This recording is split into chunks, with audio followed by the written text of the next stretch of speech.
Muy buenos días a todos los amigos que se conectan a una nueva transmisión del Archivo Histórico del Departamento del Atlántico y su Centro Interactivo de Memoria Urbana, SIMU. Saludamos hoy 23 de octubre del año 2020 en esta primera transmisión de la Cátedra de Historia Soy Barranquilla, auspiciada por la Secretaría de Cultura, Patrimonio y Turismo del Distrito de Barranquilla.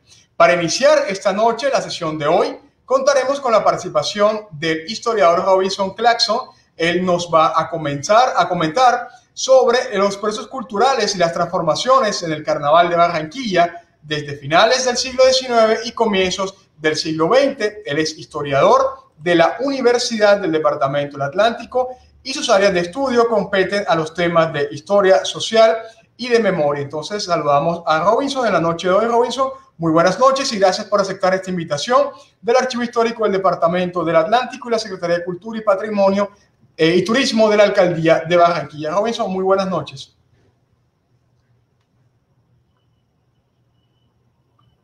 Tienes el micrófono en silencio, Robinson. Hola Juan, disculpe. Muy buenas noches para ti. Gracias por la invitación a ti, al Archivo Histórico del Atlántico, la institución a la cual tú representas, la Corporación Luis Eduardo Nieto Arteta, y agradeciendo a todos los que se hacen presentes el día de hoy. Yo les voy a compartir un poco sobre lo que fue mi trabajo de grado, una investigación de carácter histórico en torno al Carnaval de Barranquilla, hacia finales del siglo XIX, concretamente entre 1880 y hacia principios del siglo XX, concretamente hacia la década de 1940, puntualiza ahí, terminamos ahí. Eh, eh, ¿Me dirás cuándo podemos comenzar? No, ya estamos aquí. Puedes comenzar a transmitir pantalla, Robinson. Bueno, listo, entonces voy con las diapositivas.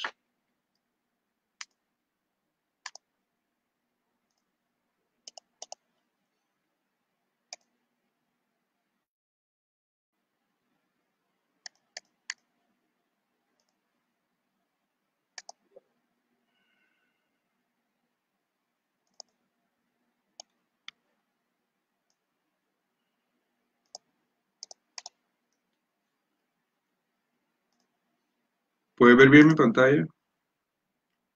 Sí, Robinson, ahí podemos ver la transmisión. Puedes darle full pantalla para que se reproduzca en tamaño completo.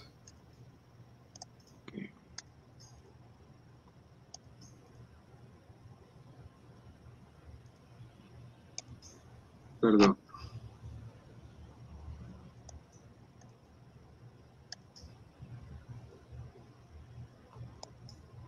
¿Y ahora? Sigue estando en pantalla de PowerPoint normal. ¿Listo? No, todavía no. Pero dale, no importa. Si quieres, comienza con la pantalla que estás proyectando, ¿vale? No Acuérdate de sé qué activar también tu sucede. cámara para que los usuarios puedan verte, ¿vale? Vale. Listo.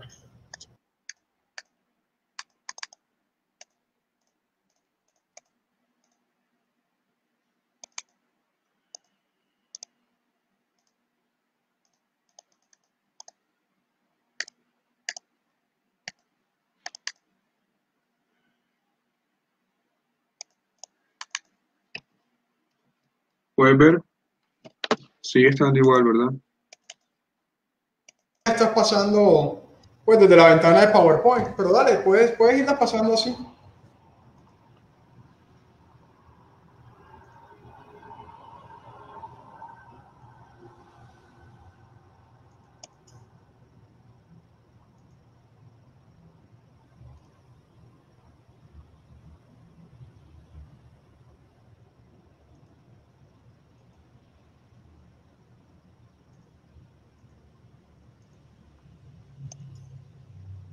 Dame un momento, voy a reiniciar esto, ¿vale? Dale, ok.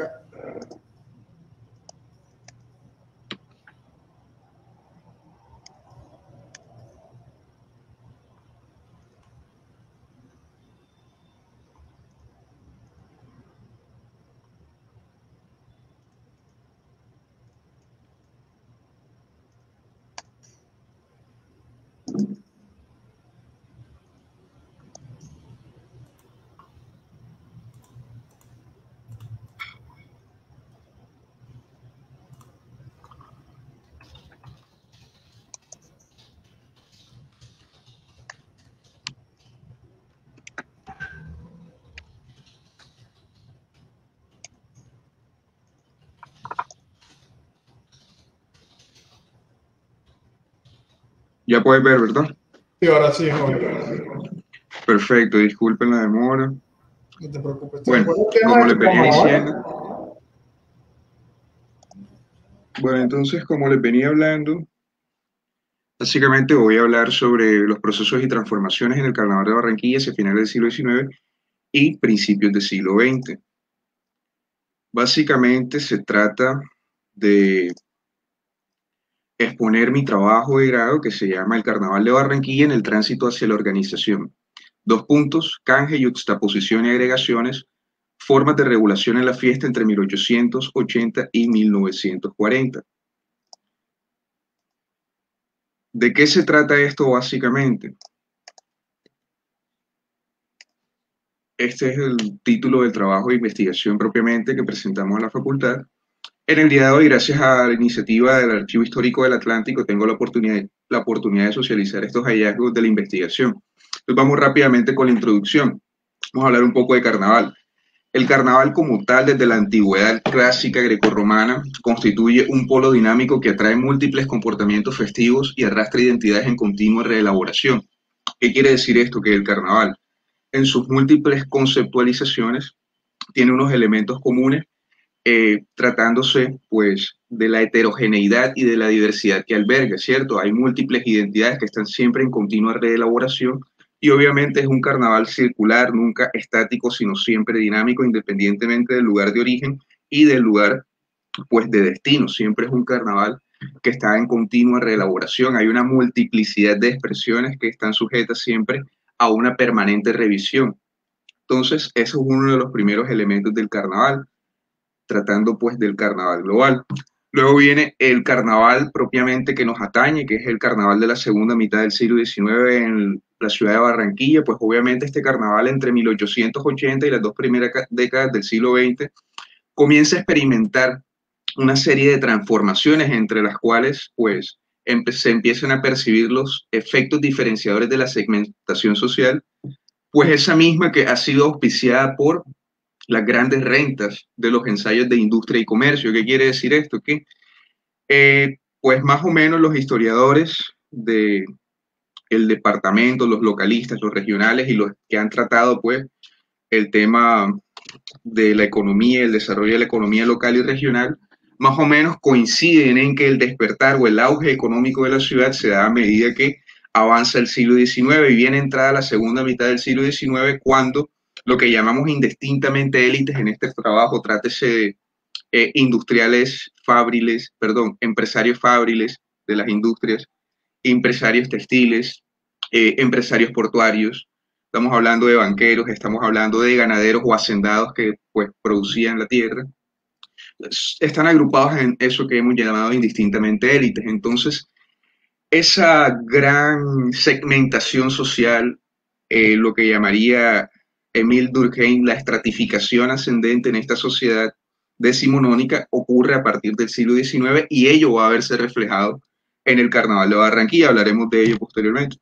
El estado del arte, bueno, básicamente para yo poder elaborar este trabajo, me tocó hacer una revisión pues metódica de todo lo que estaba disponible a nivel pues propiamente de bibliografía, es decir, de otros autores, personas contemporáneas o de nuestra misma época, pues que hayan versado sobre el Carnaval de Barranquilla desde una perspectiva análoga a la nuestra, ¿cierto? Entonces, para ello, pues, hemos encontrado una producción historiográfica limitada. ¿Qué quiero decir con esto? Sobre todo para los que no son historiadores. No quiero decir que no se haya escrito del carnaval, quiero decir que lo que se ha escrito del carnaval es bastante limitado desde las ciencias históricas. Esto quiere decir básicamente, pues, que los colegas míos, especialmente los que son egresados de la Universidad del Atlántico, han tenido como vedado el tema de carnaval, pues comprendo que hay una escasez en cuanto a metodologías y acceso a la información que está disponible, sobre todo no en el archivo histórico, porque mi investigación se basa fundamentalmente de lo que encontré en el archivo histórico, sino de pronto lo que podemos encontrar en otras dependencias institucionales de la ciudad, como lo es el caso del Consejo, que ahí alberga de pronto un gran acervo documental y el cual no se puede acceder o no existen los protocolos para acceder. Y entiendo que eso ha sido una de las causantes por la cual la producción historiográfica sobre el carnaval está bastante limitada. Entonces, esos efectos de lo que llamamos segmentación social, de lo que llamamos estratificación o diferenciación social, a partir de un auge económico, se vienen a palpar a principios del siglo XX. Aquí tenemos una fotografía cuyo origen es en el seno del Club Barranquilla. Esto es para ilustrar un poco más o menos lo que de pronto les estoy explicando, cómo era de pronto percibido, recepcionado, celebrado el carnaval al interior de los clubes sociales, que obviamente pues se identifican o se identifican con las capas acomodadas de la sociedad de la época, ¿cierto? Entonces, igualmente estamos pues tratando de transmitir cuál era el espíritu hacia principios del siglo XX. Nosotros hemos hablado aquí que hay una segmentación social y obviamente tiene que ver con el surgimiento de estos clubes, tiene que ver con la acumulación de esos capitales en manos de estas gentes o de estas élites que vienen pues a hacerse al control de las fiestas. Un segundo.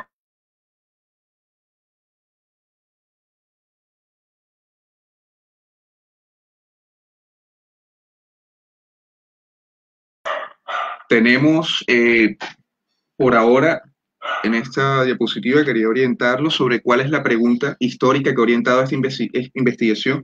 Se trata básicamente de cuáles son los factores que explican el relativo éxito de estos grupos catalogados como élites en la organización y control de las fiestas, ¿cierto, Juan?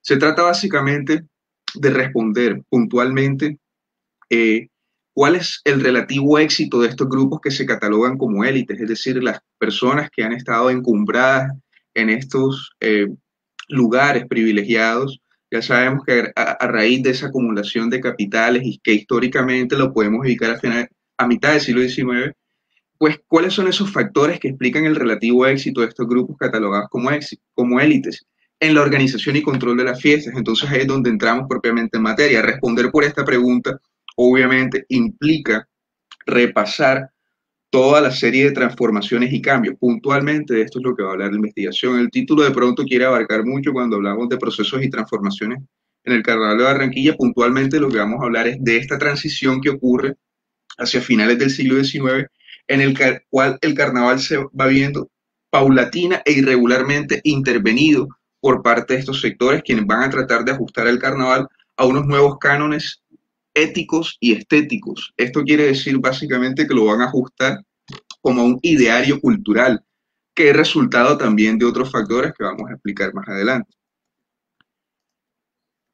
Entonces tenemos aquí pues las fuentes para los que no son historiadores, los que no están familiarizados con la investigación histórica, saben que pues toda investigación de carácter histórico comprende o comporta una serie de elementos entre los cuales incluimos como superlativos la prensa o las fuentes primarias. En este caso nosotros hemos basado pues el trabajo principalmente en fuentes de prensa que están disponibles todas en el Archivo Histórico del Atlántico.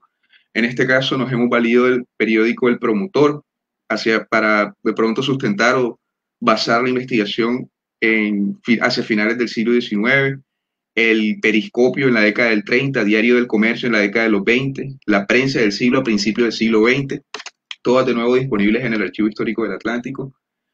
Es común de pronto nosotros, ¿por qué nos sirvió la prensa? La prensa a nosotros nos ofrecía un amplio espectro de cómo eran esas visiones compartidas y el paralelismo que existía entre la vida al interior de los clubes sociales y cómo se celebraba típicamente el carnaval al interior de un club social y cómo era recepcionado, cómo se vivía típicamente el carnaval en, digamos, lo que se ha denominado las capas populares, entre los cuales tenemos los plebeyos, los que en la antigüedad romana pues denominaban plebeyos. Puede tratarse en este contexto socioeconómico incipiente del siglo XIX.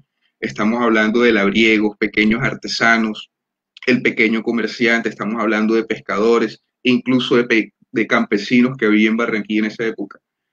En este grupo, o hemos arropado a todas estas personas vinculadas a este grupo bajo ese rótulo de lo que se llama o que se denominan clases populares, que dentro de este juego o dentro de este análisis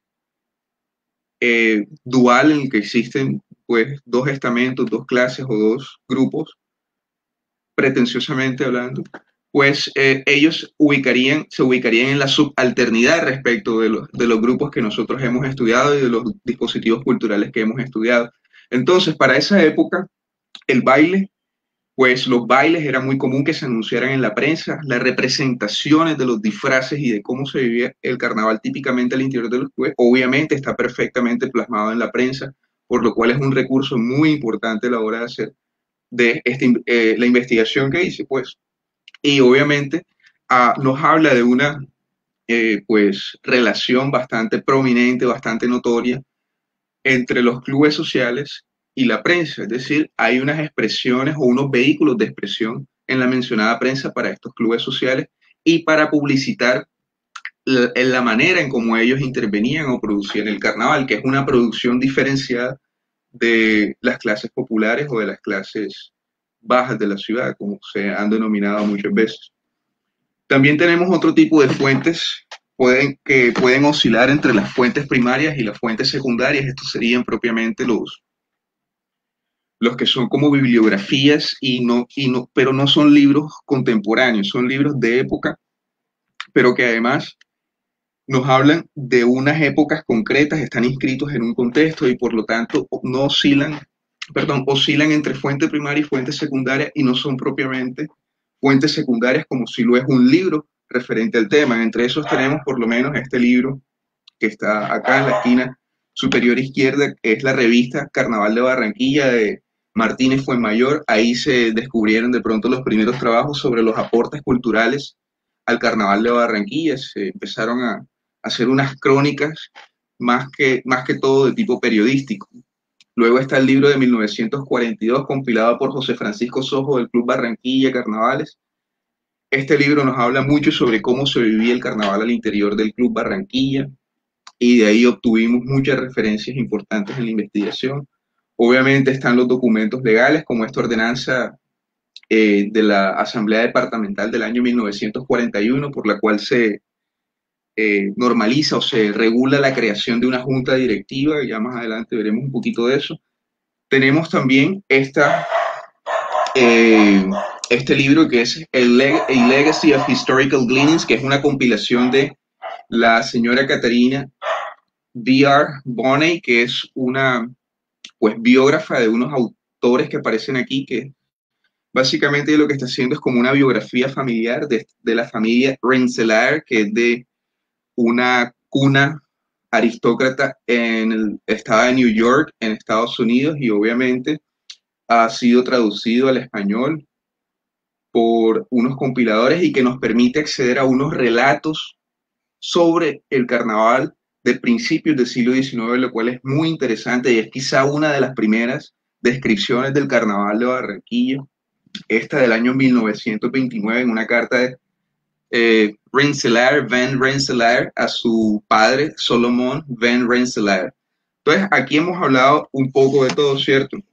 Entonces, para ir aclarando un poco más, ya en un área teórica del trabajo, propiamente lo que se ha descubierto en este paralelismo cultural, es decir, cómo las clases acomodadas a través del club social va perfilando su propio modo de celebrar el carnaval, que está ligado, entre otras cosas, a los vals, al foxtrot en los años 20, está ligado de pronto mucho a los vals, a la música barroca, a la zarzuela, a la jota aragonesa, mientras que el carnaval que se vive en el ámbito vecinal y en el ámbito de la plaza sigue siendo pues las cumbiambas, los bailes que de pronto son dispersos, poco organizados.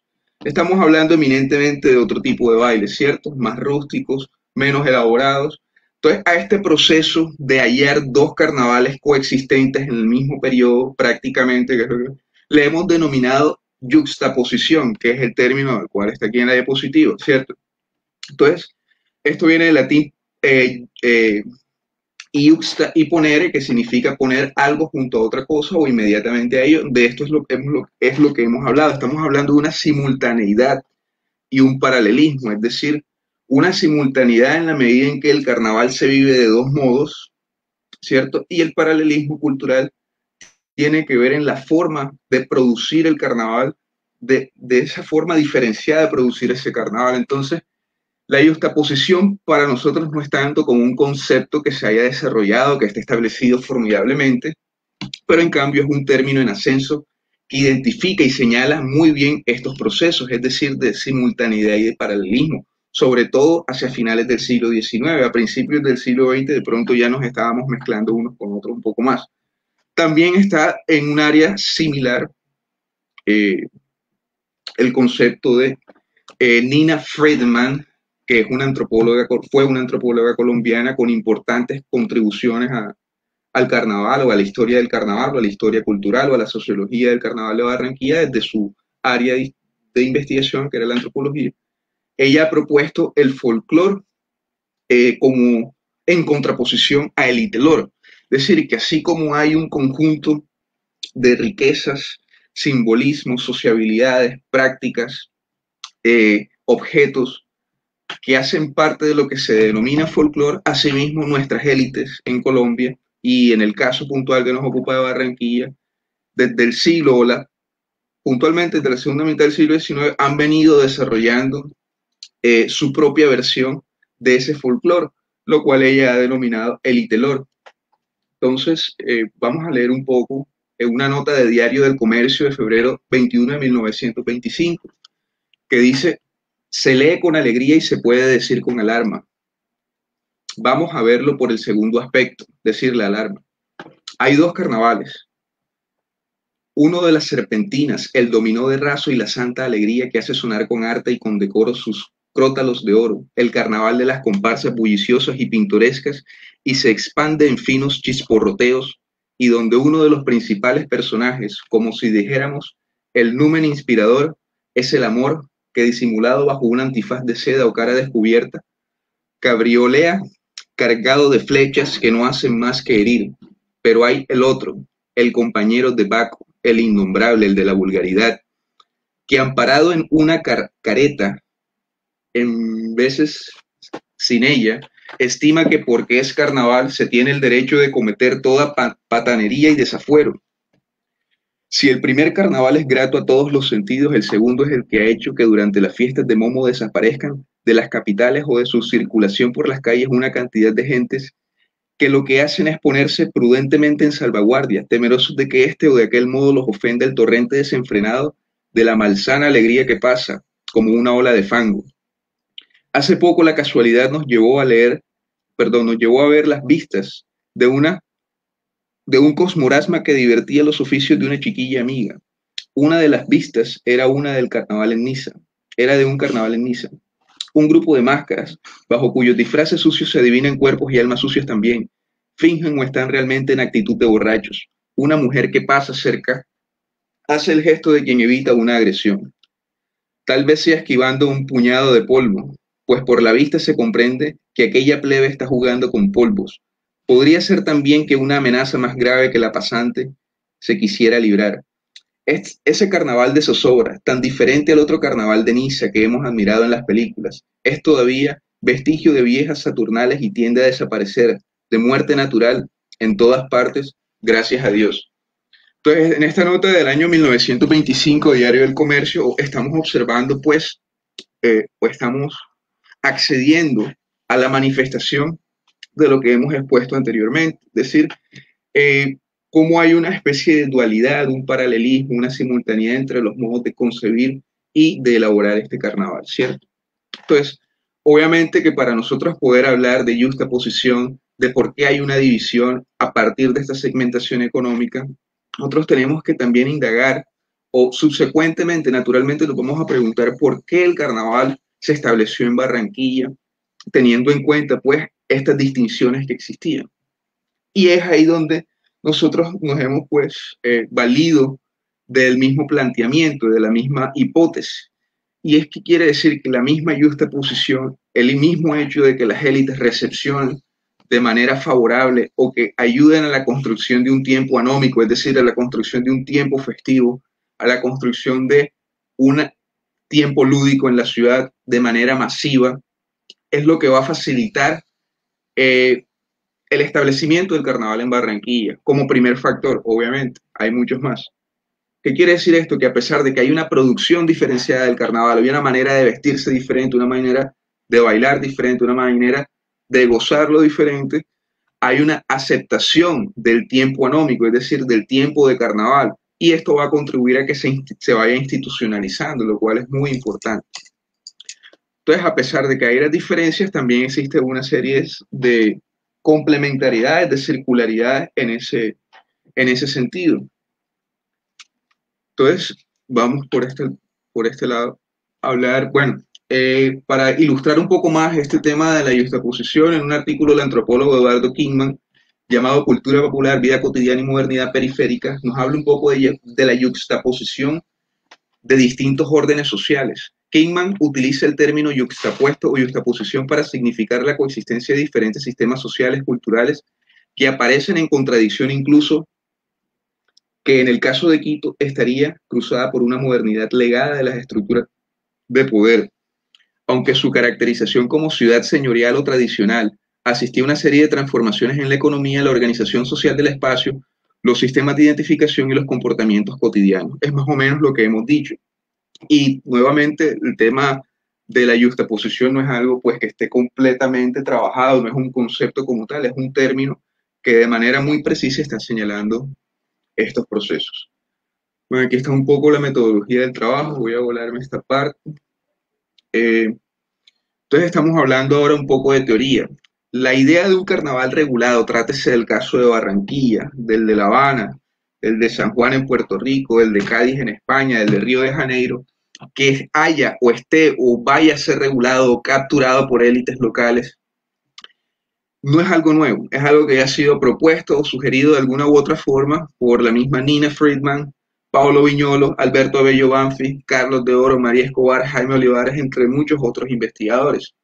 Entonces, para Viñolo, hay que pensar el carnaval como un complejo sistema de reglas y prohibiciones y no como un simple brote espontáneo de energía festiva fuera de control.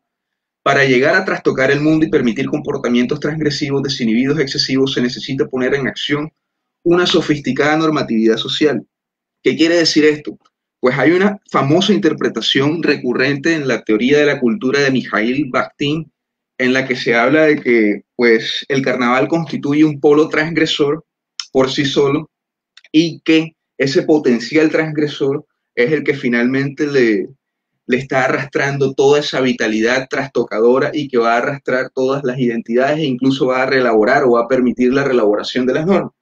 Esa es una de las interpretaciones más recurrentes, pero por el otro lado tenemos a Humberto Eco, quien nos había dicho que todo ese desorden, todo ese trastocamiento o transgresión de la norma solamente iba a ser posible precisamente cuando existiera un marco normativo, un marco regulatorio precisamente para la fiesta y para el desorden. Entonces, dentro de esa aparente antagonía existe una complementariedad, que es lo que de pronto se ha venido desarrollando en estos últimos años en cuanto a investigaciones sobre carnaval.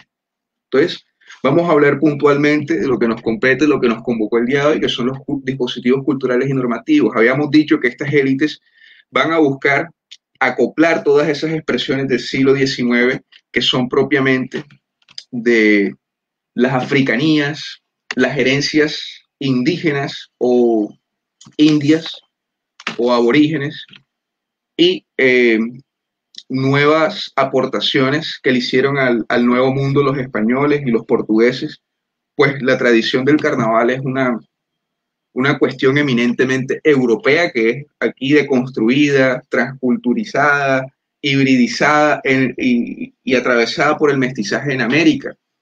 Entonces, habíamos dicho que aunque todas estas expresiones del siglo XIX pertenecen a ese ámbito del sincretismo cultural que han sido identificados en las provincias de Santa Marta y Cartagena, finales del siglo XVII, principios del XVIII, lo que son las fiestas del Corpus Christi, lo que son las fiestas de Nuestra Señora de la Candelaria en la provincia de Cartagena. Todo el sincretismo religioso que ya ha descrito Adolfo González Enríquez, en el cual se funde la ceremonia o el ceremonial religioso católico con nuestros ritos aborígenes y en el que la celebración va a adquirir nuevos tintes y poco a poco se va a ir despojando de ese halo mítico, mágico y religioso para ir dando paso a otras nuevas formas de expresiones, aunque con las mismas, de pronto incluso con los mismos recursos, con los mismos disfraces. Entonces, estas élites van a tomar todos esos elementos de ese carnaval desorganizado en apariencia, que es un poco más, podemos decirlo, más espontáneo, más histérico, y van a encauzarlo, van a lograr la aplicación de dispositivos culturales y normativos hacia finales del siglo XIX, primero que todo con la creación de los bandos desde la institucionalidad, desde la alcaldía municipal y desde el consejo posteriormente.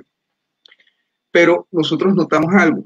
Inmediatamente cuando la administración se interesa por encauzar estas fiestas, hay un proceso de, digamos, reasignación, de delegar la tarea de la organización de las fiestas o administración de las fiestas hacia un puñado de gentes. Y este puñado de gentes son estas élites de las que hemos venido hablando, y pues que obviamente van a lograr la aplicación de esos dispositivos culturales y normativos. Estamos hablando, pues, que uno de esos elementos distintivos es el programa del carnaval. A través de las juntas, comités y comisiones organizadoras del carnaval entre 1880 y 1940, van a consolidar una idea que de pronto al carnaval del siglo XIX le parecía un poco descabellada, que era tener un programa, es decir, un atributo centralizador de toda la programación del carnaval.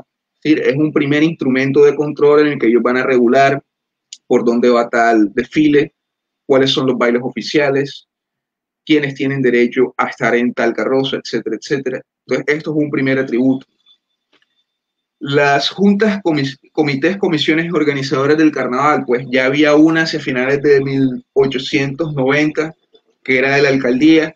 El primer club que se involucra en la realización de esta festividad es el Club Barranquilla, y el Club Barranquilla pues crea su primera junta, una junta muy exitosa, y a partir de ahí más o menos hasta hasta la década de los 20, 30, primeros años de la década del 30, nombran presidente y presidenta, e incluso desde el año 1918 empiezan a nombrar reina del Carnaval de Barranquilla. Entonces, vamos a leer un poco que en una aldea filosófica adyacente al concepto de dispositivo que hemos utilizado, aparece el concepto Foucaultiano de dispositivo, el cual comprende un conjunto decididamente heterogéneo en el que se encuentran discursos, instituciones, instalaciones arquitectónicas, decisiones reglamentarias, leyes, medidas administrativas, enunciados científicos, proposiciones filosóficas, morales, filantrópicas, etc. Entonces, el dispositivo es un conjunto de elementos que van a permitir que este carnaval se acople a unos nuevos cánones, como ya había dicho, estéticos y éticos, pero también se acople a una nueva forma de jerarquización cada vez más ascendente, algo a lo cual no estaba acostumbrado de pronto la persona que vivía el carnaval antes de 1850, sí.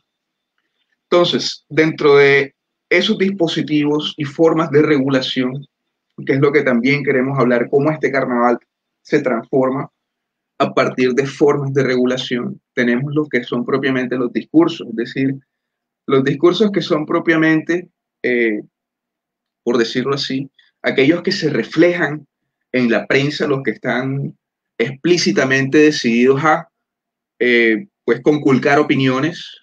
Están aquellas quejas cívicas que nos dan a entender cómo opinaba cierto sector de la sociedad. Está aquello que hemos denominado la modernidad o el discurso de la modernidad, que en el caso local se empata con pues, los discursos de progreso, muy en boga en la época. Tenemos lo que son propiamente formas de regulación, la normatividad. Entonces, dentro de la normatividad tenemos propiamente lo que son decretos, permisos y licencias. Tenemos el programa del carnaval. Los decretos, ¿qué son los decretos? Los decretos son expedidos por las autoridades administrativas, obviamente, y estos decretos van a regular gran parte de la fiesta. Estamos hablando de la creación, por lo menos el decreto del año 36 sobre la creación de un inspector de espectáculos públicos municipales, y en el cual pues se asignaba un presupuesto. Eso es muy importante, nos está hablando de cómo empieza a transformarse este carnaval, ¿cierto? Hablamos de permisos y licencias, se empiezan a expedir permisos y licencias para bailes, permisos para disfraces y licencias para bailes, y obviamente el programa al cual hemos eludido. Por otro lado, otra forma de regulación desde nuestro punto de vista, según lo que hemos estudiado, son las tradiciones injertas, de las que habló el italiano Castelli alguna vez. Estamos hablando de que son tradiciones que tienen, algunos persiguen intereses políticos, otros persiguen intereses eminentemente cívico-lúdicos, otros persiguen intereses mercantiles, capitalistas. Dentro de todos estos tenemos por lo menos los bandos de finales del siglo XIX que claramente son impulsados por la alcaldía, son una forma de institucionalizar o querer darle un comienzo oficial a la fiesta.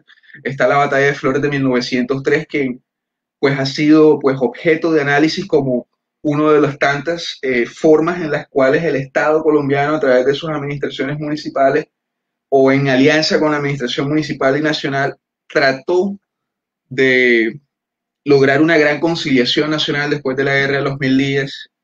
Está pues las tradiciones injertas como la escogencia de la reina. A partir del año 1918 es nombrada su majestad Alicia I, que es Alicia Lafurí Roncayo, en el seno del Club Barranquilla, de extracción eminentemente, le podríamos llamar noble, una niña de clase alta de la ciudad. Y obviamente están las tradiciones injertas como los salones burreros, que contrario a lo que muchos creen, no son salones que se hayan creado por iniciativa de plebeya, por iniciativa del pueblo, sino que surgen por una aliación de iniciativas entre los clubes sociales y la administración pública. Entonces se trataba de recursos, de aportar recursos, etcétera. ¿Y cómo va a surgir eso? Entonces se trata también de cómo se crean nuevas tradiciones en este carnaval. Entonces, el énfasis que estamos haciendo básicamente es que entre este periodo, entre 1880 y 1940, el carnaval atraviesa una serie de transformaciones importantísimas, que es lo que determina, en últimas, el carnaval que nosotros vivimos hoy en día, un carnaval moderno, ¿cierto?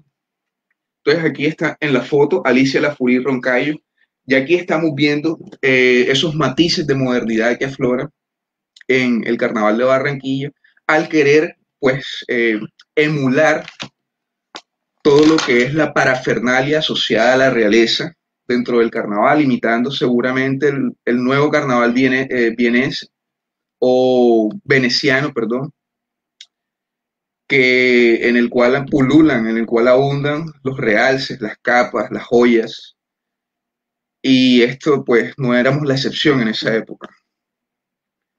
Acá tenemos nuevamente la corte de honor de la misma reina, de su majestad Alicia I. Pues tenemos, si nosotros nos detenemos a analizar un momento esta imagen de cómo vivían ellos típicamente el ritual carnestoléndico de una presentación, pues era muy pomposo. No hay disfraces como lo que estamos acostumbrados a ver, pues que representen fauna de acá de la región, o que hayan pues trajes típicos que estamos acostumbrados a ver.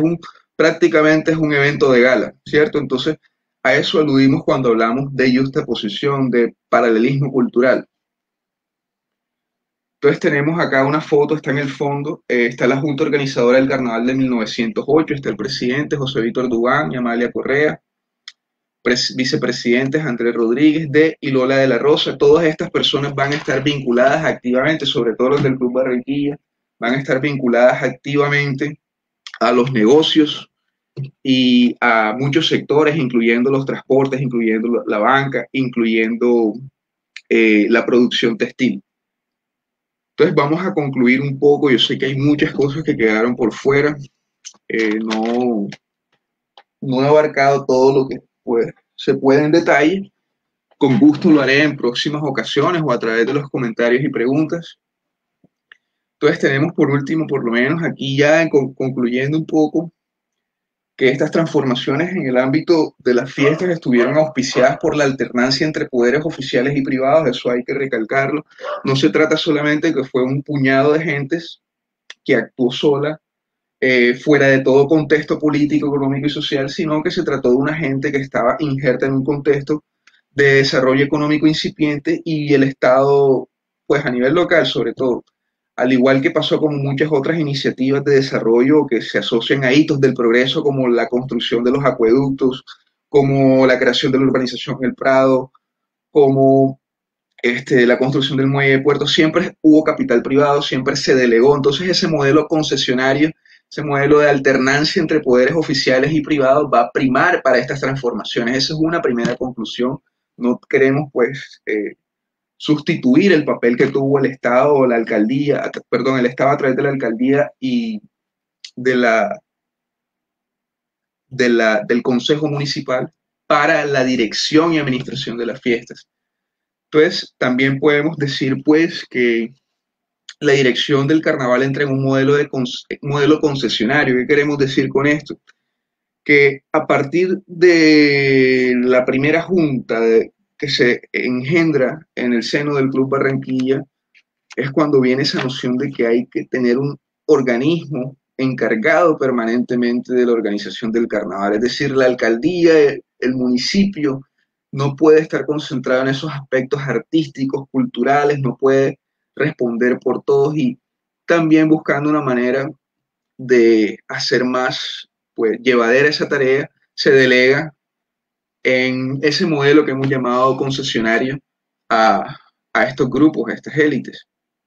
¿Quiénes han sido representados en estos grupos o quiénes hemos de pronto nosotros aludido en estos grupos? Está el Club Barranquilla, pero también posteriormente parte de la administración del carnaval por unos años la tuvo la Sociedad de Mejoras Públicas, también imitando ese modelo concesionario de gestión pública en el que se pretende sustituir el rol constitucional o misional del Estado para ciertos asuntos públicos, ¿cierto? Entonces tenemos una tercera conclusión, es que estos mecanismos y dispositivos configuran poco a poco el corpus de contenidos del carnaval moderno, es decir, que la acumulación gradual, paulatina y regular de todos estos elementos normativos, regulatorios, culturales, estas agregaciones que vienen sucediendo, se da de manera, pues, como ya lo he dicho, irregular, que se da de manera no uniforme y que empieza a crear como una especie de corpus, una especie de eh, acervo, una especie de repositorio en el que año tras año se va a establecer o se va a demarcar una guía de cómo se elabora el carnaval. Entonces, si en el año 1917 no teníamos carnaval, para el año 1918 lo va a haber. Entonces, para el año 1919 nuevamente se convoca el reinado del carnaval y así se va configurando. Entonces, este carnaval moderno que nosotros conocemos hoy en día es sujeto en esta época que hemos estudiado de estos procesos de ajustes y revisión que tienen unas intencionalidades, que tienen unos signos distintivos y cuya producción se ve atravesada por estas preocupaciones de estas élites que entre otras cosas están compuestas en gran parte por inmigrantes que tienen contacto con su punto de origen, lo que va a permitir la circulación de objetos, símbolos de interés cultural en el plano transnacional o internacional, ese cosmopolitismo del que nos hablan algunos autores a principios de siglo XX, ¿cierto? En el que nuestras élites locales están todavía construyendo el proyecto de nación y tienden a identificarse con las propuestas o con el mobiliario cultural cosmopolita internacional de la época. Entonces, sé que hay muchas cosas que quedan en el aire. Entonces, pues hasta aquí he llegado yo. Si tienen alguna pregunta, me lo hacen saber, por favor. Eso ha sido todo. Muchas gracias.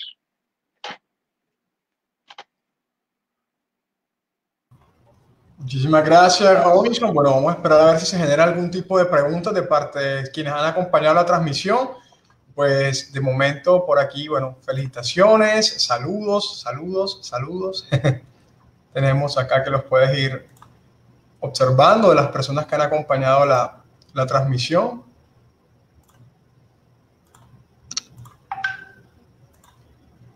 Listo. No sé, nos han generado preguntas sobre la transmisión, Robinson, en este caso, ¿vale? Bueno, de todas maneras, voy a revisar aquí unos apuntes que tengo, de pronto cosas que me hayan quedado por fuera. No sé,